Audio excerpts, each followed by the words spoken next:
1947 हमारे परमवीर राजा शंकर समरावी जी थे, रघुनाथ समरावी जी, जिन्होंने उससे पहले अथक प्रयास करके, संघर्ष करके, जल जंगल जमीन की लड़ाई लड़ करके हमें हक अधिकार दिलाने का काम किया और हमारे देश को आजाद कराने का एक चिंगारी इसी का चिंगारी इतना विशाल बन गया कि आज 1947 में हमारा भारत देश को आजाद कराता है।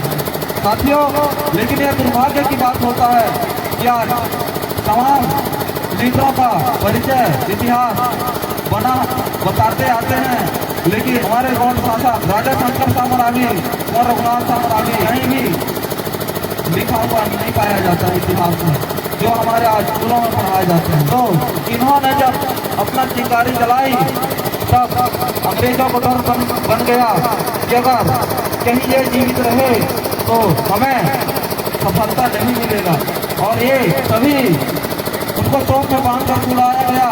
तो उनका जो शरीर था वो एकदम चिथड़े चिथड़े हो गए, और चिथड़े चिथड़े हो जाने के बाद उसको कड़ाही में तल कर एकदम इतना राख बना दिया गया।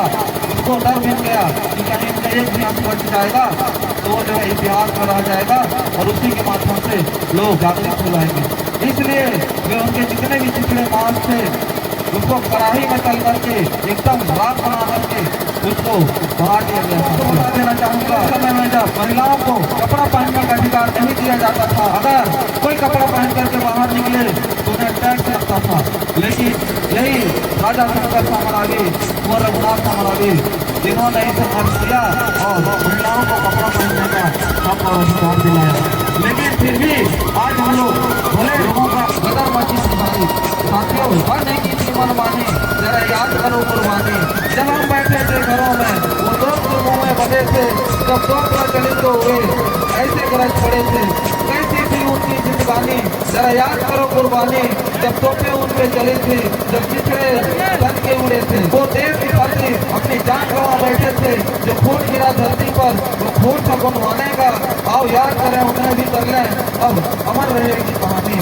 राजा शंकर साथ रानी, रघुनाथ पुत्र बलिदानी, देश धर्म और भूमि की खातिर निराश थे स्वाभिमानी। आजादी के लिए वीर बलिदानी, हंस हंसते कुर्बानी। जरा याद करो कुर्बानी, जरा याद करो जब उनको मुंह के दोस्त के मुंह पर बांधा गया था, इसके बाद भी उनको कोई डर नहीं था, क्योंकि अपने आप को गौरवान्वित करते थे, कहते थे कि आज शहीद हो रहा हूँ अपने समाज के लिए, क्योंकि आने वाला समाज, आने वाला पीढ़ी ऐसे ही चेहरा पाने हक अधिकार के लिए लड़ाई करेगा, ऐसा सोच करके उनके चेहरे पर डर नहीं था जब वो दोस्त के मुंह पर बंधे हुए थे। साथी, तो ऐसे महान प्रतिनिधि बारे में आज और भी विस्तार से हम लोग जानने का प्रयास करेंगे। तो मैं आप सभी से आग्रह यही करूँगा कि उनको डर मिल गया, इसलिए उन्होंने षड्यंत्र रच करके मारने का साजिश रची, और उनको जब पकड़ा गया तो उन्हें फांसी का सजा सुनाई गई थी, लेकिन फांसी की सजा सुनाने के बाद उनको रोक में बांध कर उड़ा दिया गया। साथी, लेकिन